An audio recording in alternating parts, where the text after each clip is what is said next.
जय हिंद दोस्तों आप लोग कैसे हैं। आई होप आप लोग बहुत अच्छे होंगे। दोस्तों आज हम आपको यूपी पुलिस कांस्टेबल की 60,244 पोस्ट पर निकाली गई भर्ती के बारे में बताने वाले हैं। यह इतिहास की अब तक के इतिहास की सबसे बड़ी भर्ती है। इस भर्ती का क्वालिफ़िकेशन सिर्फ 12th पास है और आपको सैलरी 21,700 से 69,100 तक पर महीना मिलने वाली है।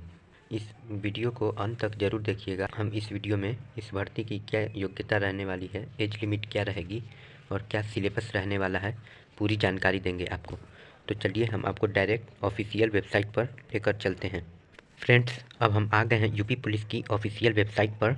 आप भी अपना ऑफिशियल वेबसाइट डाउनलोड करके नोटिफिकेशन पढ़ सकते हैं। यूपी पुलिस की ऑफिशियल वेबसाइट है uppb.gov.in। तो चलिए जानते हैं इस भर्ती के बारे में। देखिए, पुलिस में आरक्षी नागरिक पुलिस के पदों पर सीधी भर्ती 2023। ये सिर्फ नागरिक पुलिस की वैकेंसी है जिसमें आपको वेतन 21,700 शुरुआती वेतन मिलेगी। एप्लीकेशन मोड इसका ऑनलाइन है जिसमें आपको आरक्षी नागरिक पुलिस में जनरल कैंडिडेट की पदों की संख्या 24,102, EWS की 60,024, OBC की 16,264 और अनुसूचित जाति के 12,650। वहीं ST कैंडिडेट अनुसूचित जनजाति के 1,204। जिस तरह टोटल 60,244 नागरिक पुलिस की भर्ती है।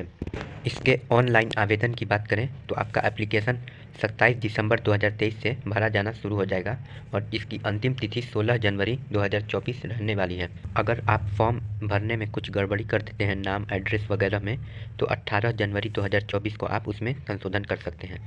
इस भर्ती का आवेदन शुल्क सभी कैटेगरी के लिए 400 रुपये रहने वाला है। अब बात करें एजुकेशनल क्वालिफ़िकेशन के, तो कोई भी भारतीय नागरिक अगर वह 10वीं एवं 12वीं कक्षा उत्तीर्ण है मान्यता प्राप्त बोर्ड से, तो इस भर्ती को वो देख सकता है। इसमें अपीयर्ड कैंडिडेट्स शामिल नहीं हो सकते। जिन्होंने 12th पास नहीं किया है और अपीयरिंग है वो इस फॉर्म को भर नहीं पाएंगे। यहाँ अधिमानी अहर्ताएँ भी दिया है। मान लीजिए अगर 2 कैंडिडेट्स दिए हैं एग्ज़ाम और दोनों का नंबर सेम है, तो अगर जो कैंडिडेट DOE ACC या NIELT सोसाइटी से कंप्यूटर में O लेवल का प्रमाण पत्र प्राप्त किया है या टेरिटोरियल आर्मी में मिनिमम 2 साल तक ड्यूटी किया है या NCC B का सर्टिफिकेट अगर उसके पास है, तो सबसे पहले उसे ही मौका दिया जाएगा। वहीं एज की बात करें तो आपका एज 1/7/2023 को यानी 1 जुलाई 2023 को 18 वर्ष की आयु प्राप्त कर अगर आपकी हो गई है और 22 वर्ष की आयु नहीं हुई है, यानी अभ्यर्थी का जन्म 2 जुलाई 2001 से पहले तथा 1 जुलाई 2005 के बाद का नहीं होना चाहिए। वहीं महिला की बात करें तो महिला कैंडिडेट का 1 जुलाई 2023 से डेट काउंट किया जाएगा अगर उनकी भी आयु 18 साल की हो गई है और 25 साल की आयु 18 से 25 साल तक के एज अगर उनका है तो इस फॉर्म को भर सकते हैं। उनकी डेट ऑफ बर्थ की बात करें तो 2 जुलाई 1998 से पहले और 1 जुलाई 2005 के बाद का उनका डेट ऑफ बर्थ नहीं होना चाहिए। इसमें एज रिलैक्सेशन में SC ST और OBC के लिए छूट दी गई है। भर्ती की प्रक्रिया के बारे में बात करें सिलेक्शन प्रोसेस की, तो आपका 4 स्टेज में सिलेक्शन होगा। पहले लिखित परीक्षा, फिर फिजिकल टेस्ट एंड डॉक्यूमेंटेशन और PFT होगा और चौथा आपका फाइनल सिलेक्शन, मेडिकल के बाद फाइनल सिलेक्शन होगा। लिखित परीक्षा में आपको 2 घंटे में 150 क्वेश्चन आपको करने होंगे, जिसका एक क्वेश्चन का नंबर 2 अंक का। इसमें आपके 4 विषय होंगे: सामान्य ज्ञान, सामान्य हिंदी, संख्यात्मक एवं मानसिक योग्यता यानी मैथ और रीजनिंग। ये 4 सेक्शन से कुल 150 प्रश्न होंगे। एक क्वेश्चन सही करने पर 2 अंक और अगर आप एक क्वेश्चन गलत करते हैं तो 0.5 अंक काट लिए जाएंगे। इसके बाद आपकी हम बात करें तो सेकंड स्टेज में रिटन एग्ज़ाम अगर आप क्लियर कर पाते हैं तो आपका सेकंड स्टेज में डॉक्यूमेंट वेरिफिकेशन और PST टेस्ट होगा, PST एंड PET।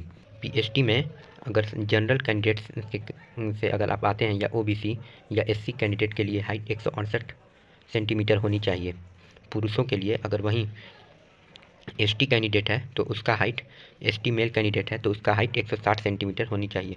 सीना की बात करें तो जनरल, OBC और SC कैंडिडेट के लिए 79 सेंटीमीटर सीना बिना फुलाए और कम से कम 5 सेंटीमीटर सीना फुलाने पर होनी चाहिए। वहीं ST की बात करें मेल कैंडिडेट की तो उनका चेस्ट 77 सेंटीमीटर कम से कम और सीना फुलाने पर 82 सेंटीमीटर होनी चाहिए। वहीं अगर फीमेल कैंडिडेट्स हैं तो उनकी हाइट 152 सेंटीमीटर अगर वो जनरल ओबीसी या एससी कैटेगरी में आती हैं तो, और वहीं एसटी कैंडिडेट के लिए 147 सेंटीमीटर हाइट होनी चाहिए। और फीमेल के लिए वज़न भी दिया गया है, सभी कैटेगरी के फीमेल कैंडिडेट्स का वज़न 40 केजी रहना चाहिए पीएसटी में। अब वहीं पीईटी की बात करें तो मेल कैंडिडेट्स के लिए 4800 मीटर की दौड़ 25 मिनट में, वहीं अगर फीमेल कैंडिडेट हैं तो 2400 मीटर की दौड़ 14 मिनट में पूरी करनी होगी उन्हें, तभी वो फिजिकल को पास कर सकती हैं, अन्यथा उन्हें फेल घोषित चयन प्रक्रिया से बाहर कर दिया जाएगा। वहीं ईडब्ल्यूएस वाले अगर कैटेगरी से अगर आप आते हैं तो ईडब्ल्यूएस वाले अपने एक चीज़ का ध्यान जरूर रखेंगे कि वित्तीय वर्ष यानी 1 अप्रैल 2023 के बाद और फॉर्म का जो अंतिम तिथि है उससे पहले का उनका ईडब्ल्यूएस प्रमाण पत्र वो जरूर बनवा लें, अन्यथा उन्हें इसका आरक्षण का छूट लाभ नहीं दिया जाएगा। उन्हें ईडब्ल्यूएस कैटेगरी वाले इस बात को जरूर ध्यान रखें। एज रिलैक्सेशन के बारे में बात करें तो एससी एसटी या ओबीसी कैंडिडेट को 5 वर्ष का एज रिलैक्सेशन दिया जाएगा फॉर्म भरने के लिए, यानी 18 से 22 जनरल के लिए है और बाकी सभी कैटेगरी के लिए 18 से 27 साल तक अगर उनकी एज है तो इस फॉर्म को भर सकते हैं।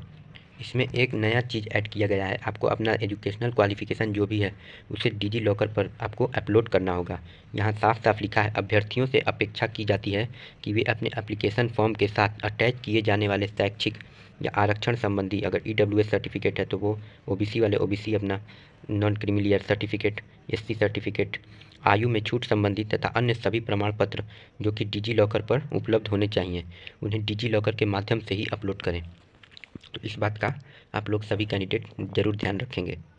वहीं हम आपकी बात करें लिखित परीक्षा का क्या सिलेबस है तो आपके 4 सेक्शन हैं, general knowledge, general Hindi, numerical and mental ability और रीजनिंग।